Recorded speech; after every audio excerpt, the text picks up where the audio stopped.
finally आसीगला खुशी खबर जो मैंने सुभद्रा स्कीम रे अप्लाई करछंती देखंतु ए अक्टोबर मास 9 तारिख रे आपण मानक मिले अछि टंका तबे क्यों माने पाइबे ता छडा जदी आपण माने भी ए भूल कर दैछंती ताले तो भाई टंका आसीबनी आसंतु म आपन को डिटेल रे जणौछि ता पूर्वरु लाइक टे करंतु सब्सक्राइब करना थिले एबे सब्सक्राइब करी पाखर थिवा घंटी चिन्ह को दबा देंतु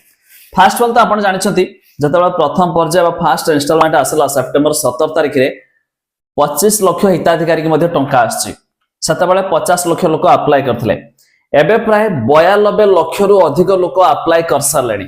किंतु आसीबो केते लोकन को ना सिर्फ 40 लाख रु अधिक हिताधिकारी को टंका आसीबो माने मिलितला 25 एबे धरा जाओ 40 65 किंतु अप्लाई केते करछंती 92 धरा जाओ 8 लाख अछि माने धरा जाओ केते गोटे 1 कोटी हेजियो बोली मध्ये ये भी सूचना आस्तला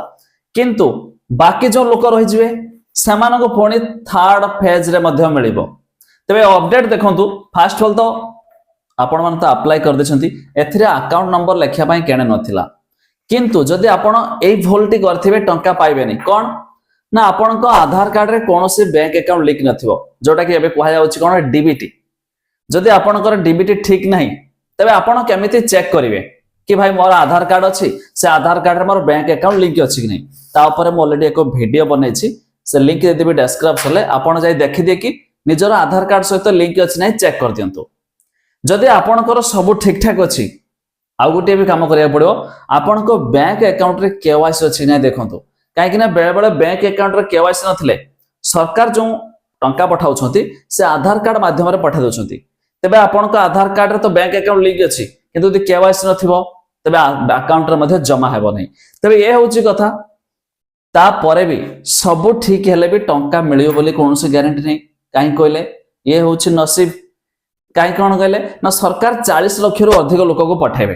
बा 40 लाख लोक को पठाइबे किंतु तो अप्लाई हे गेला नेठी 92 लाख बाकी जो रहि गेला 30 लाख पाखा बाकी काना 25 लाख ऑलरेडी पैसा छथि तबे सही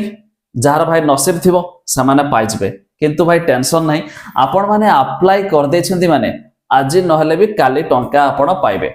काहे ना ये फर्स्ट फेज चल जिवो सेकंड फेज केते अक्टोबर 9 तारिख पुणी थर्ड फेज जतबेला आसीबो सतबेला समस्त पाइ जबे आ यह भी मध्य घोषणा होइछि कि हमर जो उपमुख्यमंत्री प्रभाती परिडा अछन्ते से मध्य सूचना दैछन्ती कि मार्च 8 तारिख रे जो आसीबो एतबेला सेकंड इंस्टॉलमेंट सतबेला समस्त को धड़ धड़ मिल जिवो गोटिया रे आ सतबेला कोनोसी छिया बा एमिति जो फेज वाइज मिलुछि फर्स्ट फेज सेकंड फेज समिति मिलिबनी किंतु ये 9 तारिख रे मिलिबो सेकंड फेज तापर कोनोसी एक थर्ड फेज रे टका मिलिबो आउ मार्च 8 पूर्व समस्त को क्लियर कर दिया जिवो आ कहीं मध्य बाकी होइथिबे तबे जाहो फाइनली बड़ खुशी खबर आसीगला जे माने अप्लाई करथिबे देखंतु का भाई मिलिबो एथर केते